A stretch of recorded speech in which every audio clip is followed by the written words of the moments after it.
Ada dua kitab besar yang jadi pegangan fi ilmil hadis di hadis yaitu Bukhari Muslim. Saya alhamdulillah tadi pagi ngaji Bukhari, sekarang saya mau ngaji Sahih Muslim tentang Mi'raj. Dari sekian cerita Mi'raj yang mungkin jarang disebutkan adalah riwayat di Sahih Muslim. Di kitab saya halaman 83 saya baca. Di antaranya dijelaskan falamma alawna sama ad-dunya. Jadi di peristiwa Mi'raj yang jarang diceritakan orang itu Rasulullah itu ketemu Nabi Adam. Dan Nabi Adam itu disebutkan di sini faidan an yaminihi aswidatun wa an yasarihi aswidatun. Dari sisi kanan itu ada kelompok besar, dari sisi kiri juga kelompok besar. Saya baca teks aslinya ya, tabarruk ya, supaya dapat berkah dari bahasa Rasulullah SAW. Ini cerita Nabi ketika ketemu Nabi Adam. Fa idza nazara qibala yaminih dhahika wa idza nazara qibala shimalih baka. Nabi Adam ketika melihat ke kanan itu senyum-senyum, senang sekali. Tapi kalau melihat ke kiri itu nangis. Lalu Rasulullah SAW tanya ke malaikat Jibril, itu siapa? Itu Adam. Dan yang kelompok di kanan itu ahli surga. Maka beliau kalau melihat senang sekali, dan kalau yang di kiri itu ahli neraka, kalau beliau melihat itu susah sekali. Artinya apa? Betapa susahnya jadi Nabi Adam itu. Jadi kalau misalnya ada koruptor ketangkep gitu ya, yang nangkep ya cucunya, yang ditangkep juga cucunya. Kalau kita punya anak 10 itu, terus yang satu misalnya nyuri milik temannya, milik saudaranya itu, sing naboi ya anaknya, yang ditabui juga anaknya. Kayak apa tersiksanya seorang Nabi Adam? Karena nggak punya pilihan, pasti dari sekian kasus dolim dan mazlum, yang mendolimi maupun yang didolimi itu pasti anak cucunya. Jadi betapa susahnya seorang Nabi Adam. Jadi termasuk kearifan kita sebagai manusia itu belajar dari takdir yang kita hadapi, yaitu keterbatasan kita sebagai manusia. Kita harus bisa ngelola kegagalan, terima qadha qadar. Makanya kata Mbah Mun, abahnya Gus Hasin itu sering cerita ke saya, iman itu paling dhuwur itu iman qadha qadar, khairihi wa syarrihi minallah. Kita harus punya kesiapan iman khairihi wa syarrihi minallah. Bahwa segala kebaikan, segala syar itu sudah digariskan oleh Allah Ta'ala. Kita bisa apa sebagai manusia? Jadi pertama Nabi Muhammad ketemu di as-sama'i dunya, langit paling dekat, itu ketemu Nabi Adam dengan kondisi seperti tadi. Kalau melihat ke kanan itu senyum, karena itu anak-anak beliau, turunan beliau yang ahli surga. Kalau melihat ke kiri itu nangis, karena itu cucu beliau yang ditakdir tidak jadi orang baik. Artinya kalau ada peristiwa sosial apa saja, yang satu zalim, yang satu mazlum, atau yang satu benar, yang satu salah, atau sama-sama benar tapi salah faham, itu semua adalah cucu Nabi Adam alaihis salam, dan itu membuat beliau kadang-kadang dohika, kadang-kadang senyum, kadang-kadang baka, kadang-kadang nangis. Jadi itu yang menjadikan tambahnya arifnya Rasulullah SAW. Saya teruskan. Qultu ya Jibril man hadza qala hadza Adam wa hadhil aswida an yamini wa an shimalih nasamu bani fa ahlul yamin ahlul jannah wal aswida allati an shimali ahlun nar fa idza nazara qibala yamini dhahika wa idza nazara qibala shimalihi baka. Itu seperti misalnya kita punya anak 5, yang satu sukses jadi profesor doktor atau jadi orang alim, yang satu sekolah saja agak naik, misalnya sudah agak naik, ngentekno dunya itu nghabiskan harta itu kan. Tapi barokahnya itu mungkin kita mau jadi sombong tidak jadi gitu, karena punya anak yang enggak sukses. Mungkin barokahnya punya anak enggak sukses itu meredam keangkuhan kita, terus kita menjadi orang yang sopan dengan tetangga, dengan orang lain karena dipaksa punya hal-hal yang seperti itu. Jadi semua yang ditakdir Allah kalau kita ridho itu pasti baik. Karena ya kata yang ngarang kitab hikam itu, orang tawadhu itu kalau dinasihati pakai teks saja tidak cukup. Kalau punya utang tuh tawaduk sendiri gitu. Guyonannya orang-orang kiai gitu. Ada orang sombong, supaya ada sombong kalau dia ketemu orang yang ngutangin tuh pasti sopan sendiri. Jadi kalau dinasehati suruh sopan susah, tapi kalau ketemu orang yang ngutangin atau ketemu orang yang dia butuh pasti dengan sendirinya sopan sendiri. Atau ketemu orang yang menjadikan anaknya dapat pekerjaan, menjadikan keluarganya dapat job pekerjaan, pasti dia sopan sendiri karena utang jasa. Nah kalau kita pasti sopan sama orang yang ngutangi kita, yang menolong kita, apalagi dengan Allah Ta'ala yang semua yang kita pakai pasti dari Allah Ta'ala. Dengan demikian sudah keharusan kita sangat-sangat sopan pada Allah Ta'ala. Yang implementasinya dengan sujud dan dengan sholat. Itu juga yang dibawa dari hasil Mi'raj. Ini saya baca teksnya ya. Saya tadi jam 9 baca Bukhari di Kudus sama beberapa habaib, alhamdulillah. Sekarang saya teruskan dengan Sahih Muslim. Termasuk kitab 6 yang paling dipakai ahli sunnah itu Al-Kutubus Sittah, yang paling pokok itu adalah Bukhari Muslim.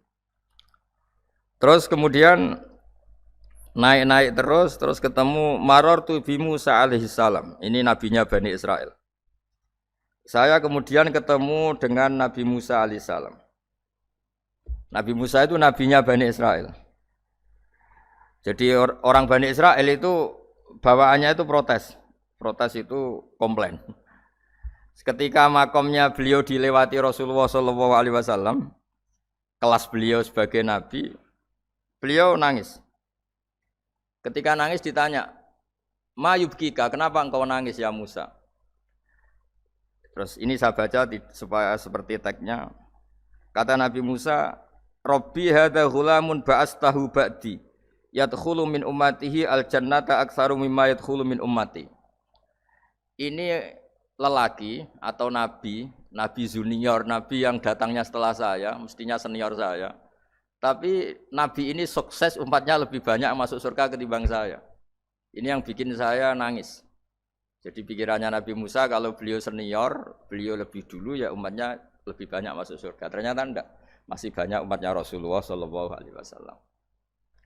Dan ini gaya beliau yang suka protes itu berkah karena protesnya orang soleh. Saya ulang lagi, apa-apa kalau dilakukan orang soleh itu pasti barokah. Ketika Rasulullah dapat perintah 50 sholat, itu Nabi Ibrahim pertama yang dilewati karena di langit paling atas dibanding nabi-nabi yang lain. Itu Nabi Ibrahim diam karena beliau tidak punya tradisi protes. Semua nabi diam karena Allah memerintahkan pasti sudah bagus lah, sudah diukur kekuatan hambanya. Tapi ketika Nabi Musa, beliau orang pertama komplain. Dapat apa kamu ya Muhammad? Dapat 100 sholat, dapat 50 sholat. Apa komentar Nabi Musa? Umat saya lebih gagah-gagah, lebih keren-keren. Pernah saya uji itu tidak ada yang mampu, apalagi umat kamu. Maka kamu mintalah keringanan. Fas'alhu takhfif, kamu harus minta keringanan. Masyhur itu riwayat itu. Kemudian Nabi minta keringanan sama Allah dipotong hanya 5. 5 masih 45, dipotong lagi 5 masih 40 sampai 9 kali pemotongan. Akhirnya jadi 5 sholat. Itu satu menjadi pelajaran bahwa hubungan dengan Allah Ta'ala itu tidak perlu malu. Karena Allah itu suka kalau dimintain. Mestinya kan dipotong 5 minta lagi sungkan, dipotong lagi 5 minta lagi sungkan, tapi ternyata berkali-kali. Bahkan ketika sudah 5 itu Nabi Musa masih bilang, "Ya Muhammad minta lagi keringanan." Jadi kalau itu dikabulkan itu jadi tidak ada sholat itu kalau 5 masih minta. Nah, sampai Rasulullah itu tanya ke Jibril, "Ya Jibril, bagaimana dengan gaya komplainnya Nabi Musa?" Hiddah itu sering komplain. Jawabnya malaikat Jibril, "Ya roh hiddata." Allah tahu betul tentang komplainnya Musa dan Allah senang. Ya karena bawaan beliau begitu. Ini penting saya utarakan bahwa dalam Islam itu orang yang lemah lembut, yang samahah, Awwahun halim kayak Nabi Ibrahim itu juga Allah suka. Yang suka komplain tapi demi hak bukan demi konflik. Saya ulang lagi, demi hak bukan demi konflik juga Allah suka. Itu kita menjadi dapat sholat yang hanya 5 itu barokahnya komplainnya Nabi Musa. Karena kita yang lemah ini diukur dengan umat beliau yang kuat. Ternyata umat beliau tidak kuat. Barokahnya tidak kuat itu dipakai tolak ukur apalagi umatmu ya Muhammad. Kemudian itu yang menjadikan Nabi sebagai orang yang sangat tawadhu karena yang merintahkan itu senior. Meskipun kita tahu Nabi Muhammad itu Sayyidul Awwalin wal Akhirin. Tapi secara lahir, secara jusmani beliau lahir paling belakang. Dan secara lahir juga beliau Nabi paling terakhir. Jadi secara hukum adab beliau harus sopan. Tentu sopan itu jadi panutan kita. Meskipun kita tahu hakikat beliau adalah Sayyidul Awwalin wal Akhirin. Secara hakikat. Nanti kita bicara lebih jauh tentang jusmani dan ruhani. Nah akhirnya keturutan sampai 5 sholat yang kita lakukan sekarang. Itu barokahnya komplainnya Nabi Musa. Banyak di cerita-cerita kitab hadis. Ketika Nabi Musa ngaji sama Nabi Khidir, itu komplainnya Nabi Musa menjadi fikih yang luar biasa, kata kitab Ibnu Hajar Al-Asqalani, Fathul Bari. Ketika beliau ngaji sama Nabi Khidir, kemudian Nabi Khidir itu dipinjemin perahu sama masyarakat. Sudah dipinjemin karena beliau majanan ya, dikasih gratis. Tapi di tengah-tengah perjalanan perahunya itu dilubangi. Nabi Musa komplain, akhirat tahal itu khriqo ahla, masa kamu lubangin padahal kamu naik, nanti gimana, kamu sudah pinjem, nggak bayar, masih ngerusak lagi, itu apa-apaan. Nabi Khidir cari teks saja, ilmu kamu belum cukup untuk menganalisis ini. Begitu juga ada 3 peristiwa yang Nabi Musa itu selalu komplain. Apa yang dikatakan Ibnu Hajar Al-Asqalani itu kitab yang sangat bagus sekali. Justru dengan protes itu Nabi Musa punya kelas di atas Nabi Khidir. Karena orang nggak boleh sukut alal mungkar. Karena secara fikih orang itu tidak boleh mendiamkan sesuatu yang buruk. Kita tahu dalam aturan fikih, di antara kewajiban kita adalah ingkarul mungkar. Mengingkari sesuatu yang memang harus diingkari.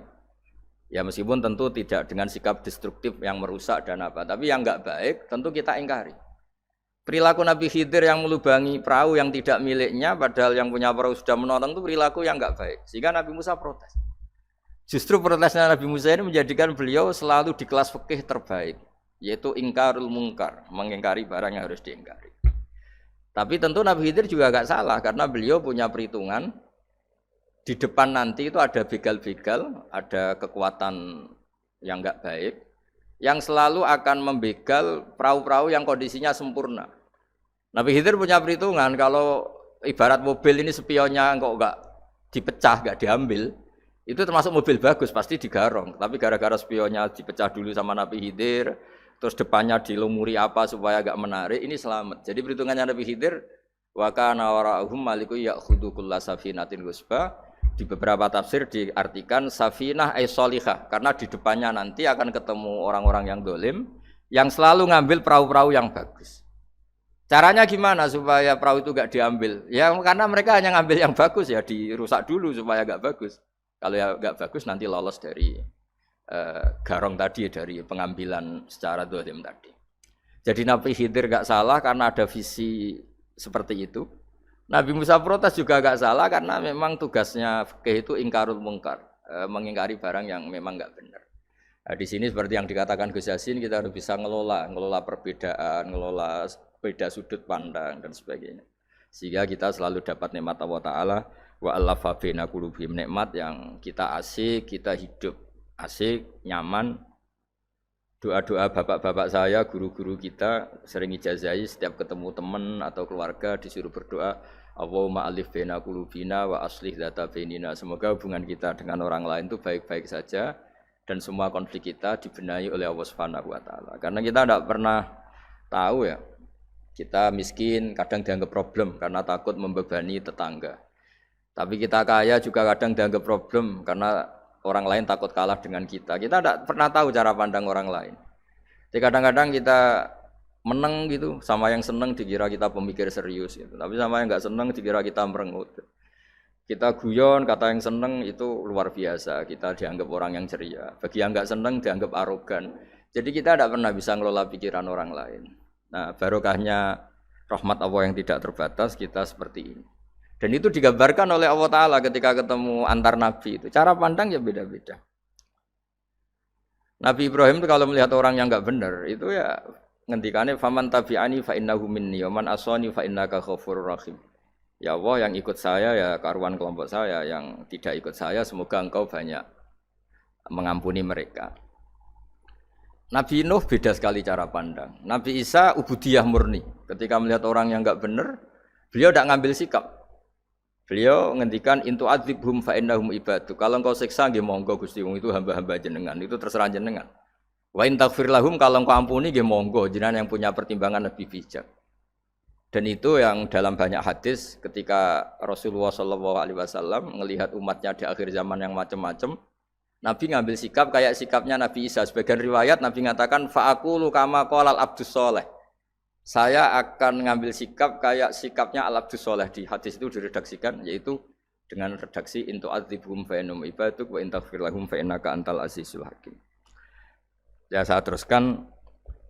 Kemudian Akhirnya Rasulullah Shallallahu Alaihi Wasallam sampai ke Sidratil Muntaha.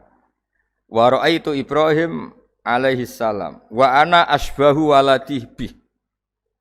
Ketika ketemu Nabi Ibrahim, hubungan Rasulullah itu sangat emosional. Beliau yang pertama diceritakan, saya ketika ketemu Nabi Ibrahim itu senang sekali karena ternyata saya ini cucu beliau, turunan beliau yang paling mirip beliau.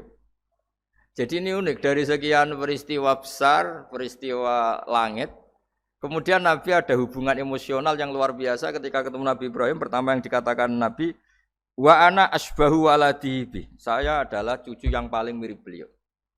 Dan ini kita tahu akhirnya di semua syariat kita istilah resminya itu anit tabi millata Ibrahim hanifah.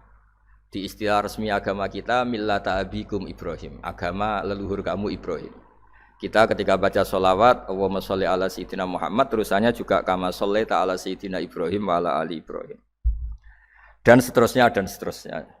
Kemudian yang terakhir saya cerita secara akidah Ahlussunnah wal Jamaah yang dianut oleh Imam Asy'ari dan Maturidi.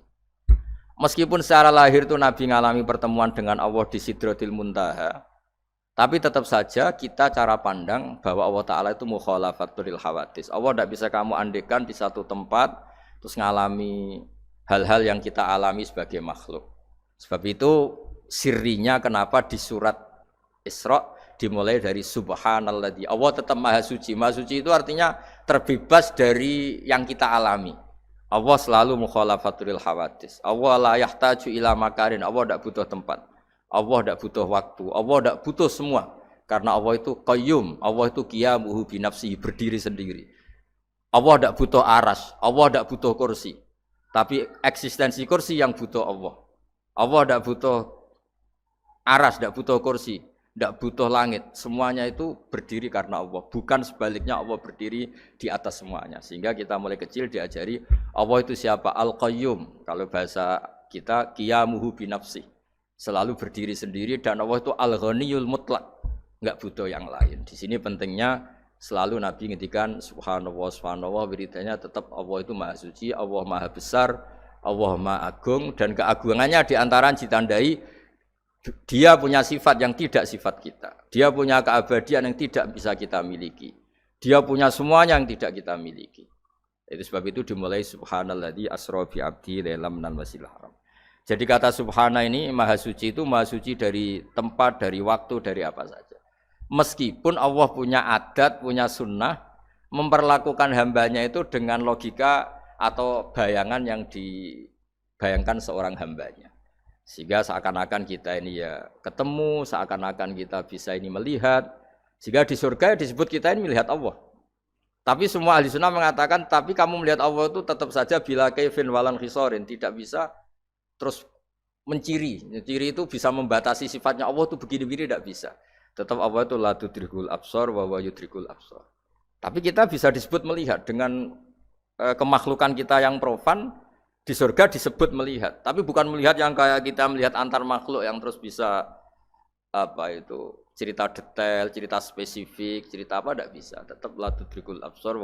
Ini hebatnya ulama-ulama kita, selalu cerita Mi'raj, cerita nazar ila wa fil jannah, melihat Allah di surga, tapi bersamaan dengan itu selalu cerita Allah itu mukhalafatul hawadis, Allah itu laisa kamislihi syai'un. Jadi terima kasih Gajang, utamanya pada Gus Yasin dan yang membantu semuanya. Barokahnya kita ketemu bisa ngaji, supaya barokah saya baca teks aslinya di hadisil Isra, karena tadi saya jam 9 sudah baca Bukhari, ini supaya dapat berkah saya ini baca Sahih Muslim. Sekian dan semoga barokah. Assalamualaikum warahmatullahi wabarakatuh. Ya satu aja. Ya satu.